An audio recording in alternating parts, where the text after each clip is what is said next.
opportunity. All this work is going to be, people don't have jobs. And I think we see that in the last few years, we've had many students that can't even get a job. We used to give it eighth grade student a book on at graduation, one of the great papers. Stand out here and have a declaration of independence. The Constitution of New Jersey, Constitution, the Federal Constitution. Right. It had all the great papers, Northwest Women's, things like that, which gave our kids a consensus and a belief about what our country is and what it's all about. We're losing that. This curriculum was raised in the New Jersey Senate just yesterday by Joe Carrillas. He states advanced placement U.S. history standards are being insufficiently patriotic. The standards are overemphasizing the negative aspects of our country's history while omitting and minimizing many of the positive standards. In particular, the current curriculum does not adequately discuss America's founding fathers and the principles of the Declaration of Independence. As an example, Senator Grillis indicated he would be happier if the standards emphasized that Thomas Jefferson wrote the words, "All men are created equal," instead of focusing on the untruthful fact that slave-owning former president didn't believe it as it applied to African Americans. I'm quite sure we don't teach that the first slaveholder in America was Anthony Jackson, a black man, and the slave John Castor in 1654, or in 1830, 3,700 free blacks and 12,000 slaves. Teaching our students that we provide a more balanced view of history and might well assuage many of them of any guilt of being white. I provide this background because of my deep concern, which I view as the slanting of history being foisted on our children here by statute. And I use this as an example. My daughter just told me about experience that she had while driving my third grade granddaughter home from school last week. My 10-year-old granddaughter told my daughter that she didn't like being white because of all the bad things white people do. I was outraged. She didn't get this at home. She didn't get it at church. The only way she could get this was at school, by what she was being taught. And I think this is obscene. It starts in grammar school and goes through the whole system. The question is, whose educational philosophy are you as trustees of our children going to follow in Vernon Township? Jefferson observed, but if it's believed that these elementary schools will be better managed by any general authority of the government than by the parents of each ward, is a belief against all experience. No, my friend, the way to have good and safe government is not to trust all to one, but to divide it amongst the many, distributing everyone equally, exactly the function it's competent to. I think it's important that you realize that education is not a part of New Jersey until the 1844 Constitution. And I remember I read all the research on that. And it was Mr. Swayze that was against public education because he said it will take away from parents the proper superintendence of their children. They went ahead with it anyway. It's up to you to see that our curriculum reflects the American values we have, and to get rid of any of this distorted stuff that these kids are learning that polluted my granddaughter's vision of America. And we got to stop it now, because without it, we're not going to have a government. And without it, all this STEM work is going to be for naught, because nobody's going to have a job. Thank you.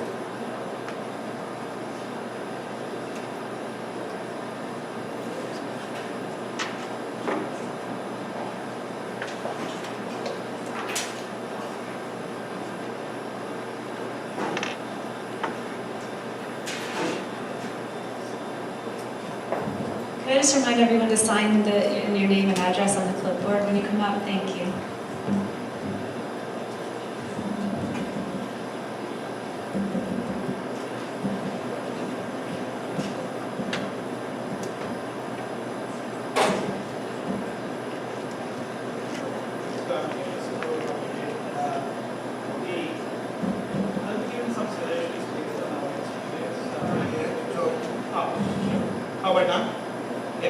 We have a daughter, she's a junior in high school. We have a son, who's in sixth grade, really bad. We are happy to see that we are looking at STEM programs. For years, we have sent out our daughter to Johns Hopkins, CEY program, as far as I'm concerned. So based on that, some suggestions. One thing I noticed is in the tracks, it's in the medical track, medicine and technology. The intersection, a lot of advances happening. Something you don't want to look at. I myself am a computer science major, so I'm glad to see a lot of computer science. In fact, yesterday I was talking about cybersecurity at my company's conference. Very glad to see cybersecurity. The other thing is, what about giving credit to courses taken also? So that makes a lot of STEM programs. Like in the summer, they take for courses in CBY, taking consideration for that. Because what I noticed with my daughter's second year is it's very hard to take these courses in high school, especially someone like that, she takes master degree courses. Give credit to courses outside the future.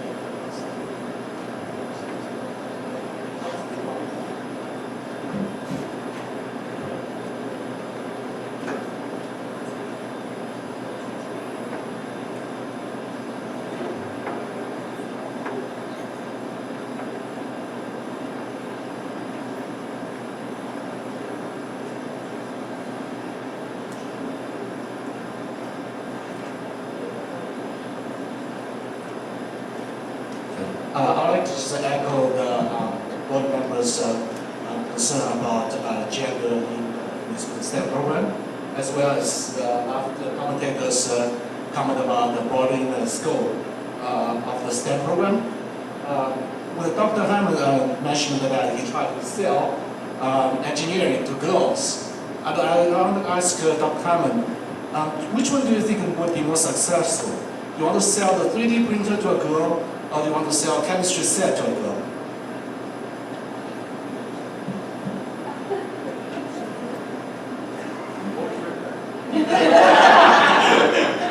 I guess that the latter will be more successful than the former.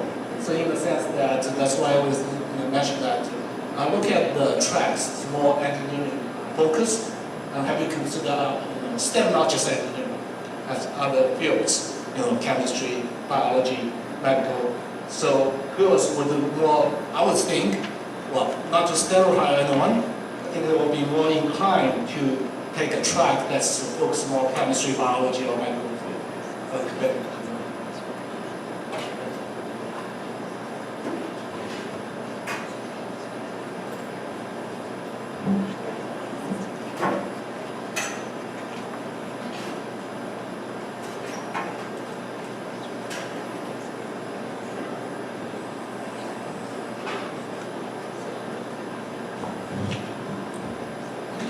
So I'm also here to support what Anand is doing. The program is very impressive.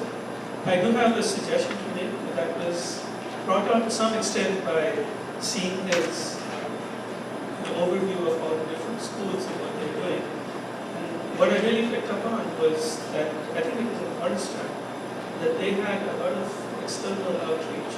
They were connecting to the companies, I think to the universities as well. And the thing I want to suggest is that we are extremely lucky to be in this area where we are surrounded by world-class universities, world-class research labs, technology companies, and pharmaceutical companies. And we should try to make as much as possible out of that. Maybe the students can do internships there, you can find mentors in these companies. And many of these companies, I think, will have programs that fund some of the work that we do in these schools. So I think we should take that into consideration. Thank you.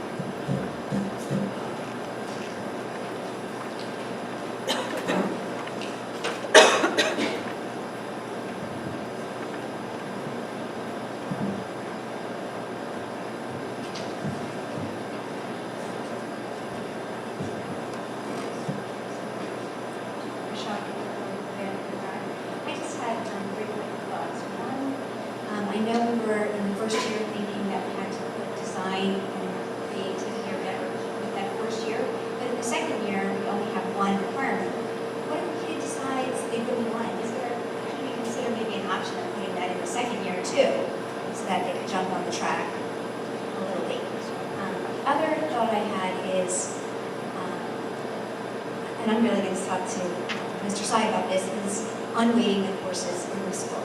And partly I feel that way because if these courses, whether they were late, like initial CSE or IDE, whatever they were, if they're not honors or AP, there's a certain contingent of students who will not take it because they want their GPA to be whatever they want it to be. And if they have an opportunity to take an AP, it almost hurts them to take a non-weighted elective. I love that it would be, college prep and available to everyone. But if you unweight it, then people will take it because they want to take it, and because colleges will see they're on that track, and that will really, I'm sure Mr. Simon will go much further than that. Other thought I have is, my daughter happens to be a sustainability major, which is not a very common major up now, and I feel like to bring her in, I mean, not just her, but like Joe Tinto is an engineering major at Duke. He's going to be a junior. Bring them in and say to them, this is what we're thinking. Because Katie took AP environmental science. Ask her if it would help. Ask her if it makes sense on the track that Upnell's doing or Duke's doing to just, I don't know, round it out.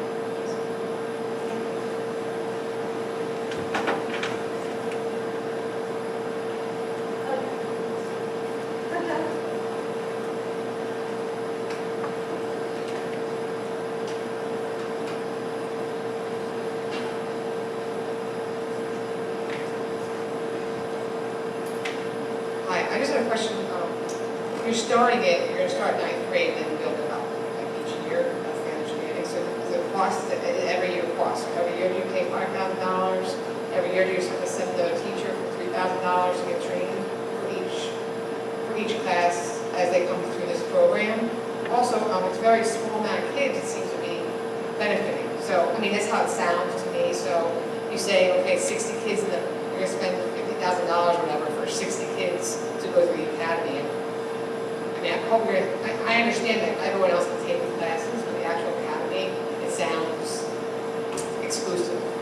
And then with the AP courses in that, you think if your kid can't handle the APs, then I'd rather trying.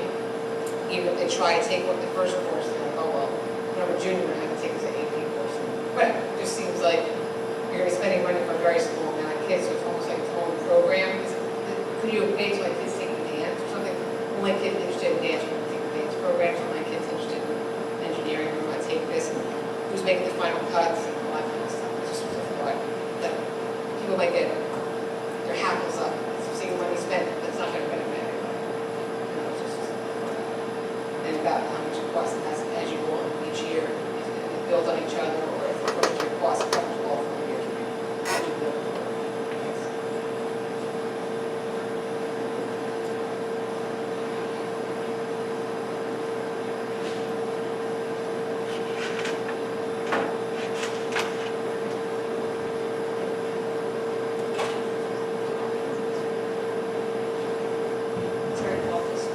Good evening. I just want to start out thanking everyone who's on the study committee. It's obvious there's a lot of research and talk and discussion and time that went into this, and I'm thankful that we take it this seriously. And it looks wonderful, and I'm eager and anxious to see how it will end out in the next few years. So thank you very much. My one question that I didn't have is, how do you envision this connecting to our current GNC program with the children? Do you see it as a connection, as a transition, as a dovetail? Will there be maybe more design and creation elements maybe introduced at the lower grade levels to kind of introduce the children to what's ahead at Annis and Ridge? Or will this affect some of the plans that we have with the GNC program as it's going to be implemented at Annis? I'm just curious how the two programs will intersect, or will one resolve? Or will they complement each other?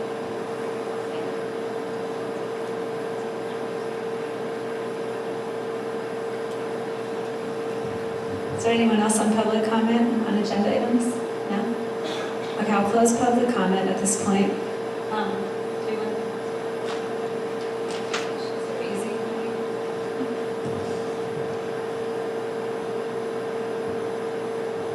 Sure.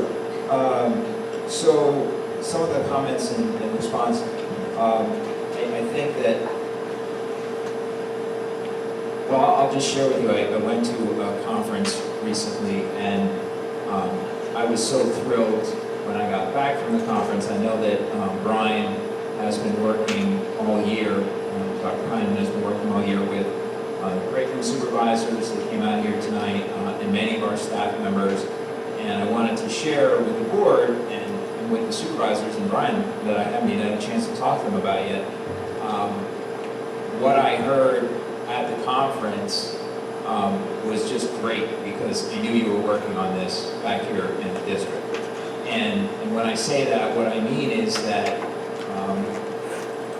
I think that the focus of what you're working on in trying to prepare kids for college and career readiness, as well as for the 21st century, really speaks to some of the comments that we heard tonight, which is that, we need innovators, we need entrepreneurs, we need creative people who develop a passion for what they love. Because I really believe that in order for the economy to thrive, we need people that are going to grow the economy, be creative, develop ideas, and those ideas are going to drive job creation. So I heard a lot about that at the conference, and I really think that we're on the right path in working on this initiative, so I'm really excited. And I really want to thank you guys, because I know how hard you've been working on this and the amount of time that you guys have put in, as well as a lot of the teachers that volunteered their time to work on this. So I hope the board appreciated it. I think they did. There was a lot of great comments tonight, and I'm really excited to see where this goes. And I certainly appreciate the comments from the public on the topic. As Dr. Heinemann pointed out, this was the first pass at presenting some ideas. I appreciate the comments on the ideas about chemistry, biology, and medicine. And can we, think about those kinds of things? I'm sure that we can think about it, and we can see what we can come up with. Again, this was our first pass. Maybe something that we want to add to the mix is a survey about which kinds of things maybe the community would like to see, and maybe we can work with the staff a little bit about that, as well as the community.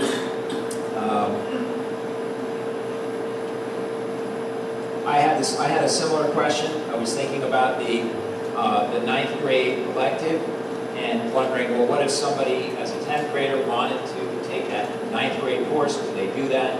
So I think we can pursue that question.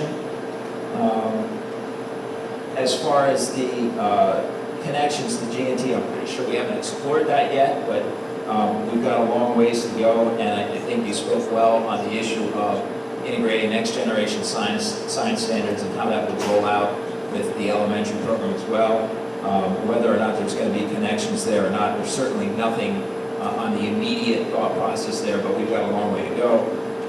And the training costs, as I understood, the training costs were associated with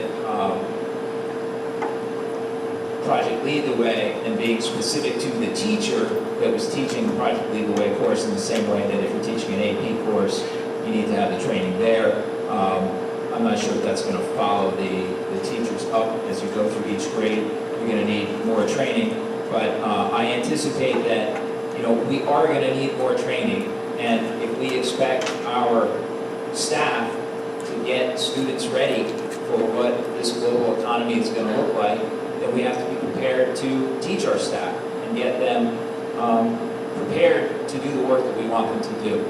And I think that professional development and the training of our staff has been something that we've talked about a lot, and your presentation only highlighted the need to do even more. So again, thank you, and thank you to the public for their comments. Thank you, Mr. Markarian. We're up to item number 10, which is approval of minutes. Would somebody like to make a motion? Linda, Doug seconded. Any comments on the minutes? Okay, can I have a roll call, please, Mr. McLaughlin? Mr. Byrne?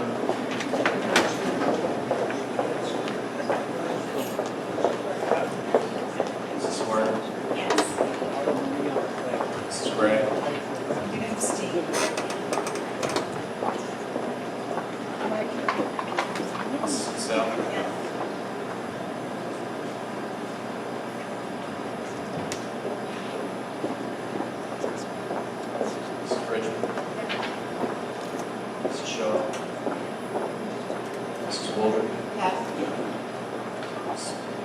I'm going to abstain on the executive session and yes on the other.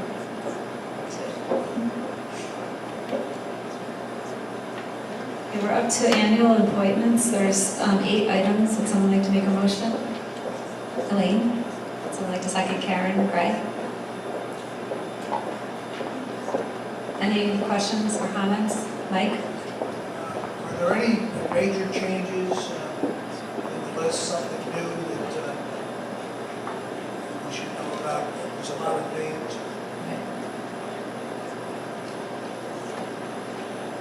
Any other questions?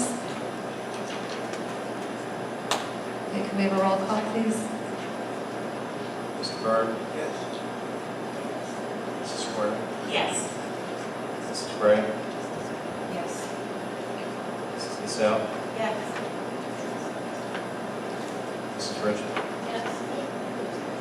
Mrs. Shaw?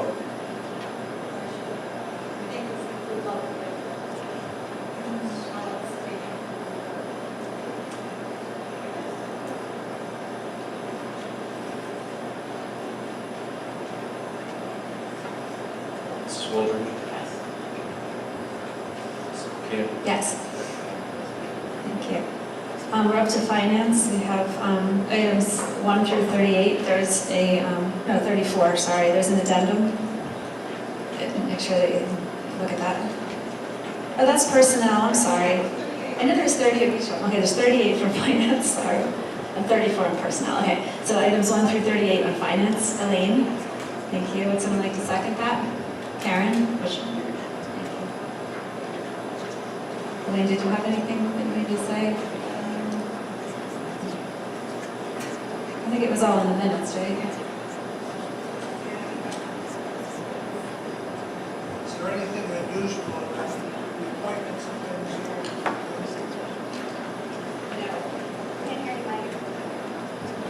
Yeah, I'm asking the same question about are there new appointments here? Now, these are appointing, they're Like in, the health provider or something like that? no, they're usual, reporting the newspaper record and, our law firm or our health and benefits, broker, banks, just basically our school physicians, people who handle cash in schools, our auditor, these are the general things. And I will say, just because I think the second question, there is a field trip on here, but it is on a Saturday.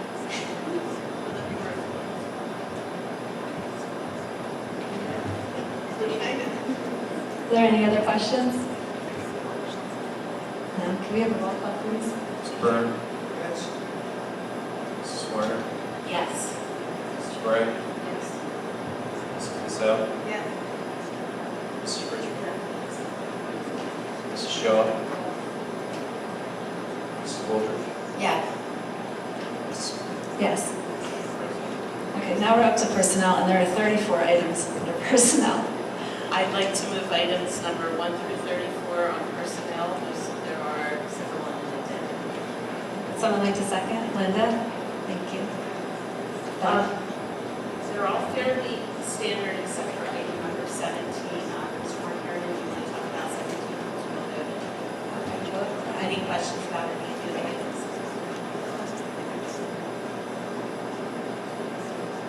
No? Okay, can we have a roll call, please? Mr. Byrd? Yes.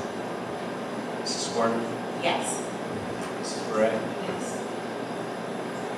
Mrs. Cassell? Yes. Mrs. Richard? Mrs. Shaw? Yes. Mrs. Wooldridge? Yes. Mrs. McKee? Yes, and I need to abstain on 17. Thank you. Okay, Mr. Markarian? Yes, so with our recent board action for personnel, one of the items, number 17, was the appointment of Jenna Hawkswell as the next assistant principal for Liberty Corner School. So I want to congratulate Jenna. I know that she has been here. And I just wanted to share with you a little bit about Jenna and give her the opportunity to make a couple comments here in a moment. But I just wanted to make it clear that For those of you that don't know, Kathy Pecoraro, who was here with us earlier this evening, is retiring at the end of the school year. And her current assistant principal, Dr. Oliver, was recently appointed to be her successor at Liberty Corner School. And one of his first jobs already, even though he doesn't officially begin July 1st, was to work very hard to make a selection for his own replacement with some others. And he began with 140 applicants for the position of assistant principal at Liberty Corner School. And he whittled that down to his top 3 candidates, whom he sent over to the board office for one final interview with Mr. Syed and myself. And I am very pleased that ultimately Mr. Oliver selected Jenna, because I thought she was awesome in the interview. She did a great job. So I'm very pleased to share that with you. A little bit about Jenna. She's been in the district, I think, finishing her 13th year in the district, and currently as one of the lit support teachers over at Liberty Corner School, where she has also worked as both a first and second grade teacher. So I'm very excited to introduce Jenna Hawkswell to you. And Jenna, if you would like to come up and make a comment or two, we certainly thank you for joining us this evening.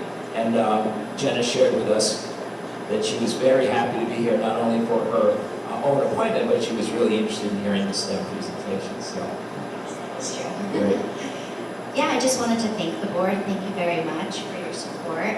Also, just your support over the years. I think you've been very supportive to our school and our district, and the teachers really respect that and appreciate that.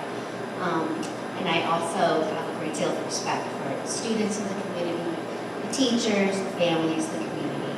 So I'm just excited to support you all and partner with Jim Oliver, Dr. Oliver, and just continue to make Liberty Corner School a successful place. So thank you. Thank you, Jenna. Congratulations.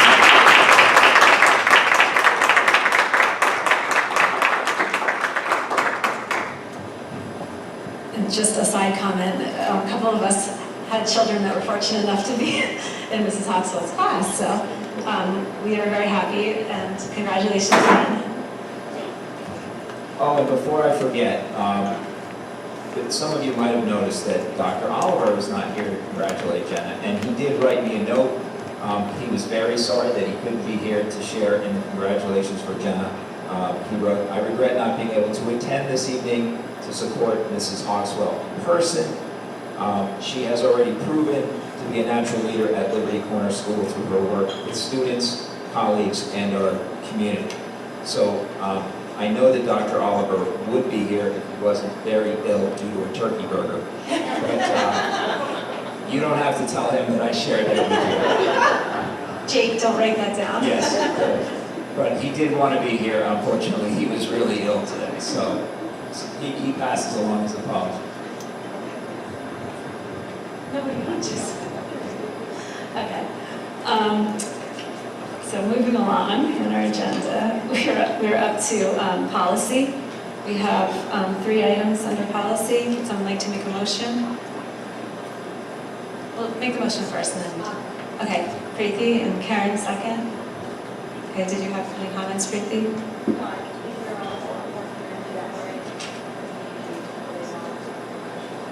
Talk in your mic. Matt. Yeah. All right, so,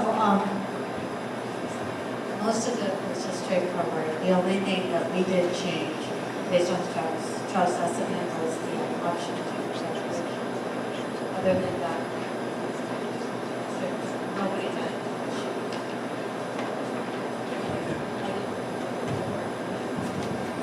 Substance abuse, a teaching staff member, are they fired? What's the, or substance abuse? Sean? I'd like to know for support staff as well. Yeah, there's a similar process, Mike. The staff member is not presumed to be under the influence. They're sent for a test, and that test can then be confirmed by an independent physician. So the staff member has a right to have the test confirmed if it is a positive test. but obviously they're not assumed to be under the influence without first the test. That quality is similar to the student's suspicion there, whereby they can be sensitive. But support staff and teaching staff, very similar policy. Now, are they entitled then for long-term medical care? And you say on the payroll is better. The last time, I remember an employee was never here. And we couldn't hire that employee to be knowledge because we would be entitled to long-term disability. So we finally hired him for coming in late. Disability explained these two policies have Depending upon the outcome of the test, there is a counseling element. So this policy doesn't speak specifically to the employment outcome for an individual based on a positive test. There would be other board policies that may come into effect, but this specific policy doesn't speak to what you're referencing, which is termination. high school graduation question. So the main thing on the high school graduation was to change the language away from the high school proficiency assessment because that test is no longer being used now that we have the PART test. So the policy had to be changed to be consistent with the language issued by the Department of Education with respect to what test could be used to meet the graduation criteria. Passing the PART test is required. No, passing the PART test is not required.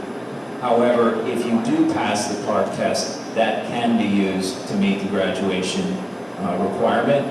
If you don't pass the PART test, the policy outlines what the Department of Education described as alternative methods for passing or meeting the graduation requirement, which include things like SAT scores and ACT scores.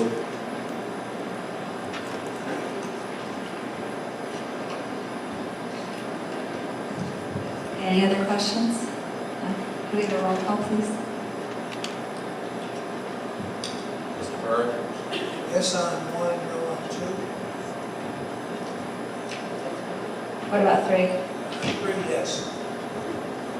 Mrs. Swerter? Yes. Mrs. Gray? Yes. Mrs. Cassell? Mrs. Richard? Yes. Mrs. Shaw? Yes. Mrs. Wolf? Yes. Mrs. McCool? Yes. Okay, we're up to curriculum.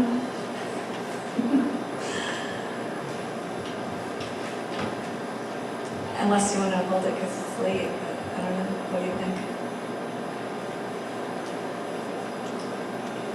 Yeah, we did a lot of curriculum stuff tonight. Do you want to wait until next time? Okay, you'll present next time. Okay. And everyone has the minutes so they can refresh themselves with the minutes before the next meeting if they want to. If they have any questions, okay? We're up to advocacy. This is super short. Advocacy met on May 4th, and we thank PTO President for their generous PTO donations to the Stewart Treasurer Committee's on $10,548.90 from Mount Prospect for Chromebooks and a cart, and $3,000 from Pat for technology. Again, for those donations.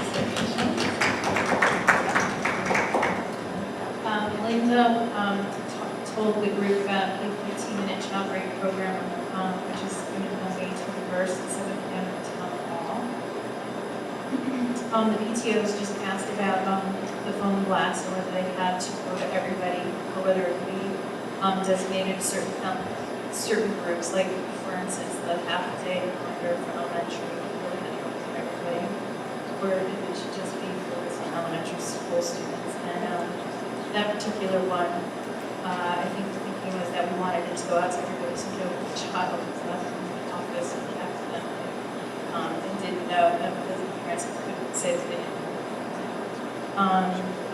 And there was another question about cluster grouping.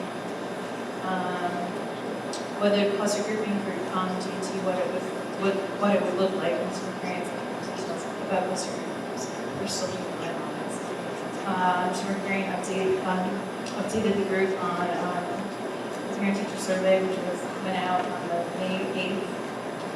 Special superintendent Cooler, and he talked about report cards. They're looking at report cards and looking to make some changes and improvements.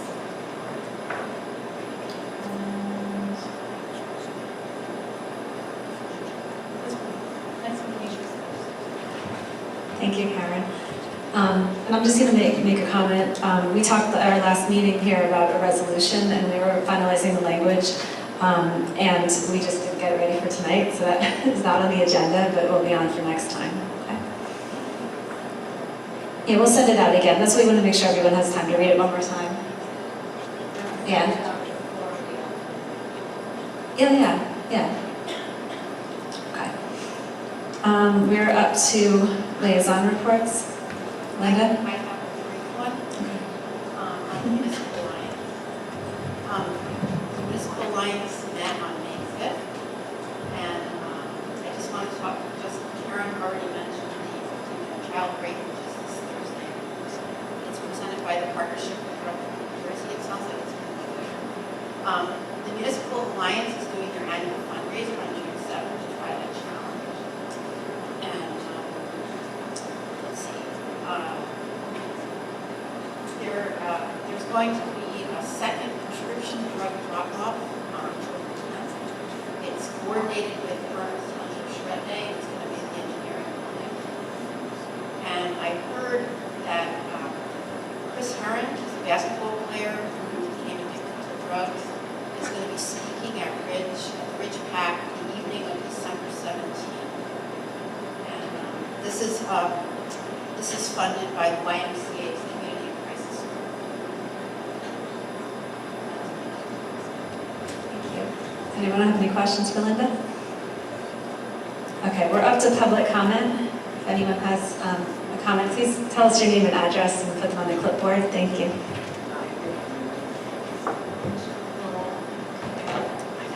I'm all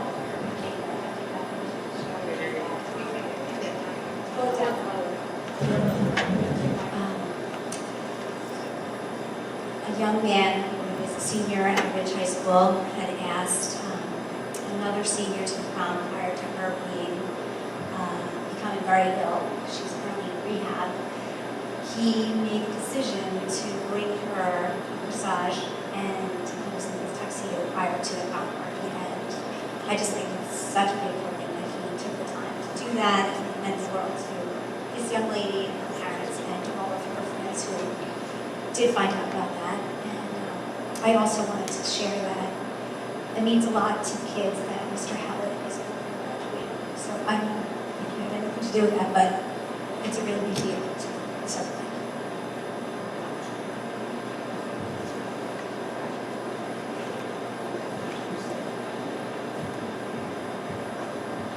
Is there anyone else for public comment? Okay, I'll close public comment. We're up to board forum. Oh, you did? I'm sorry. Sorry, I didn't see you.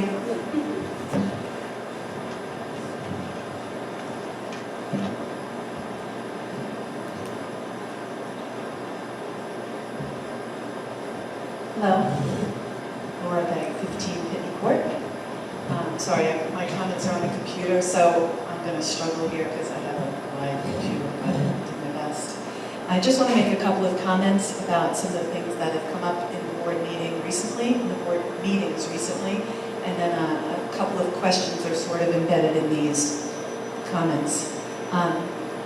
In light of the budget discussion and the high refusal rates for park testing, which came out of our district, it's clear that we would not want any further budget dollars being put towards park testing. Not towards the materials, the technology, the support materials, the teacher training, nor the test preparation, etc. And I just wanted to give you a reminder that there are no specific legal directives regarding the participation in testing of PARCC by students. There is no requirement of the parents to have their child participate in this test, and we still hold that choice to participate or refuse. I would like to ask you to cease the use of any tax dollars for PARCC testing and high-stakes testing in our district, and to use our funds with extreme discretion and with full disclosure. On a separate but related issue, PARCC testing has robbed our students of precious and countless instructional hours. Undisputed. You're now discussing the possibility of moving to a block or a rotating schedule at the high school. Something which, as described in the last meeting, has some wonderful benefits, but also many logistical issues. I would like you to consider that once in a block schedule, students would be, as they are now, in AP classes or in honors classes, and those classes consist of students in different grades.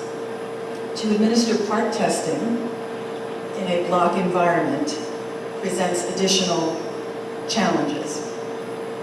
And that, the way this has rolled out in other districts nearby, such as Chatham or Westfield, in my brief research that I've done on this, is that instruction in those classes for students who remain in the class, who are not being tested because they're in maybe one grade level versus another, ceases. When you take an AP class or an honors class and you stop instruction for part of the students, or if you conversely continue instruction for part of the students, leaving the rest of the students to have to learn that curriculum on their own, you have a disastrous outcome. This happened in real time in our district, and we saw that at William Allen specifically. We also saw the impact of PARCC testing in classes like our electives, which were only 5 or 6 weeks long, and students missed a good portion of that elective cycle. So I would ask that you please benchmark the rollout of PARCC in Chatham and Westfield and some other local districts which have had block rotating schedules and who also administer PARCC, to get their feedback on the impact to those classes with mixed grades. This is something that I feel we should try to get ahead of if we're going to be dealing with PARCC on any level going forward. I would also like to mention that stopping and dropping and eating in place concept is sort of difficult to get my head around. I think there needs to be more form to the concept. I know that we don't have a lot of space for people to eat at Ridge High School, but we know that that's an important part of a student's day if for no other reason than to just take a mental break. So I'd like to be able to see some discussion by this group going forward, and I'm sure you're going to get to this, regarding a healthy lunch environment, maybe even expanding lunch to the outside of Ridge High School, which is what's done at William Allen, of course in consideration with the different safety protocols that might come along with that. I would definitely support some budget dollars being shifted in that direction. And then the last thing I want to mention, if I have the time, is the Gifted and Talented program. It came up again tonight in light of the STEM program, which, by the way, it's wonderful that we're going to have these opportunities presented to our high school students. I have some other questions about that, but I just want to get to the Gifted and Talented program. As I understand it,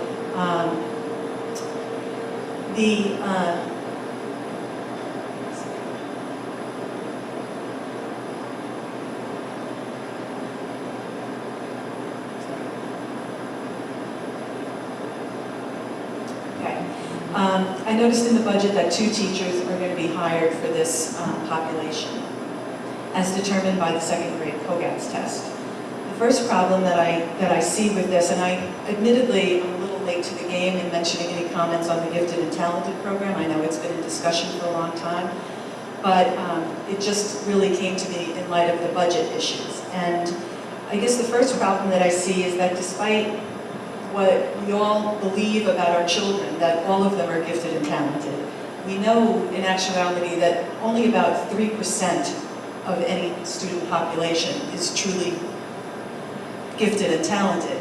And I think that when we're putting financial resources into 2 teachers for such a small portion of our students, we really need to consider what kind of population and when we're going to designate those students as gifted and talented. My concern is that we not use this test in a way to pull kids out starting in 2nd grade, when in some cases these kids may not really even be fully developed to be able to be indicated as a gifted and talented student. And then using the COGATs as a measure, which is yet another standardized test which we know doesn't test the whole child, and then only looking at whether that child is talented or shows some talent in math and science. Once again, it really doesn't consider the whole child. And I would hate for that to be the only determination about which kids are moving forward and pulled out. On being pulled out, that concerns me also, because that to me sounds an awful lot like a tracking system, where you take some kids out who show some aptitude or ability to do basic math, which clearly they're not doing higher algebraic functions as a 2nd grader, but pulling some kids out and putting them in a separate classroom and not having them be mainstream, that sends a message to other students, and it also perhaps is identifying the wrong pool of students who may not show potential at 2nd grade, but who may show potential at 5th grade. So I definitely have some issues with the way in which the current form of the gifted and talented program is working. So anyway, those are my comments.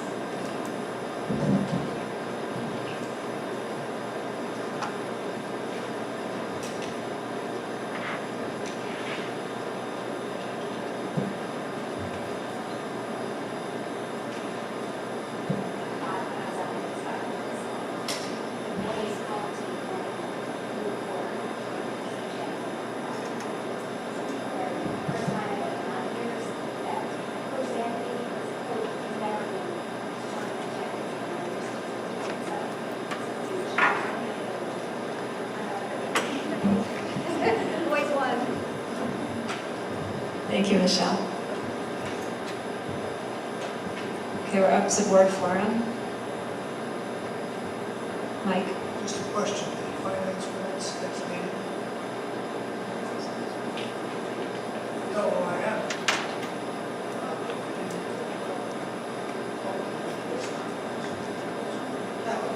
Okay, you can, yeah, we didn't do the report. It's getting so late, I think we're starting to lose it.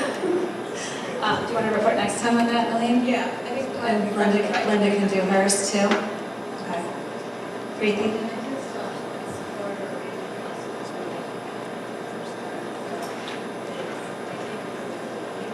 So sorry. I'm sorry, I'm not trying to be quiet. It's pretty loud to begin with. So, to support the girls going to STEM, because I thought I would obviously that in STEM, my mother is, and I'm definitely supportive of girls doing it. But going through the statistical process of watching my son do it, universities artificially bump up their admissions to be 30% girls and 70% women, boys for engineering. Except for Cornell, they artificially make it 50-50 boys and girls for engineering. So I'm not sure it's great to do just that, but what I'd like to do, what somebody said, is have ideas of what girls may be inspired to do, or give them information. In biomedical, or they had some phrase, but I think that was a really good idea for girls to maybe bridge themselves to other fields. Mike? I'm probably simply doing something smarter than I am. Because electrical engineering is a very good program. But it's not, I want to be an engineer, most people can't. And so it's, some of these programs, and I'm going to reserve some of my comments until I think about it for a while. I did have one question. STEM, one of these government programs, where did it go? It's just an acronym for integrating science, technology, engineering, and mathematics. It's kind of a multidisciplinary approach, which is something that we in education have formally and informally done for a long time. But this is a purposeful effort to integrate all of those areas together. Well, I think even by the time you get into early college, there's no way of knowing whether you can be an engineering program. Very, very difficult. It's not like one of the, you're probably not going to be. I'm sorry, we're talking about stimulating the interest of kids in many careers and things. Trying to push them into engineering is not a good way. So the dropout rate is enormous, and you don't get there. Can't do it. STEM, it wouldn't just be people going to engineering, it could be other things like graphic design or other fields with technology. Graphic design, for example, yeah, there's a lot of parts to STEM. A lot of it is more artistic, and there's architecture and other things. It's not all engineering. So.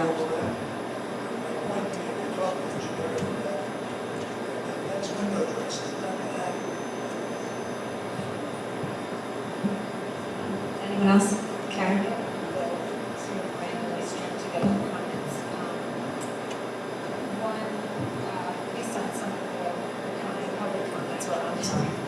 Based on some of what the public comments were, I kind of like the suggestion that we consider maybe some kind of, I'm going to go a step further with it, maybe an off-campus option. Right now, the high school students that are seniors who have a certain grade by, I guess it's first marking period, can have basically open campus for lunch. And if that's a way to manage the issue of how to handle the all fall down type of lunch program, maybe it's something we can consider. I also want to say that I'm a little unclear in Mr. Arcane or Mr. Syed can clarify. I'm not aware of a lot of honors classes that have multiple grade levels at Ridge High School. Definitely some AP courses, but I think very few in AP and the electives mostly that would fall into that category. Is that correct? And then I know Brian is gone, but I was thinking about the STEM and specifically the sustainability track. AP Environment is that culminating course, and AP Environment is an incredibly popular senior science course, and with the absence of any honors level science for seniors, that's where seniors who don't want to take college prep forensics or genetics or college prep environment go, because it's not as challenging as physics, chemistry, or biology. So I just want to go on record as saying I do hope that there's going to be room for all those kids who may never have any intention of going into that sustainability track.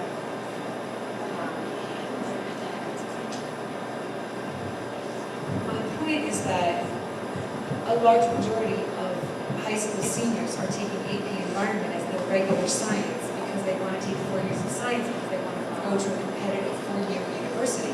But they may not be of mind to be in a sustainability STEM program from 9th grade on. And that track will land you in AP Environment, which is, you would have every right to be there, but I don't want it to be at the expense of students. And to that point, I'll go one step further and say, I'd love to see honors forensic science as an alternative. And then, get my plug in, I have one more on one of the speaker's comments, and Sean can attest to this. For at least 5 years, on an occasion that I have the opportunity, I've advocated for unweighting. I strongly believe in unweighting because then students will take the courses that are appropriate to their level of ability, and they'll do it for the right reason.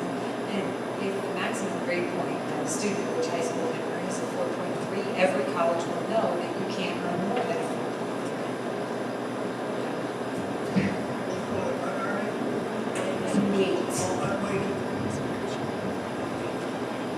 Okay, does anyone else have anything for board forum? I'm too tired to get into that debate right now, Karen, sorry. But I wasn't looking to debate, just to say while everyone's present. Yeah. Okay, anyone else? No? Okay, can someone make a motion for adjournment? Bev? Second? Tracy? Thank you.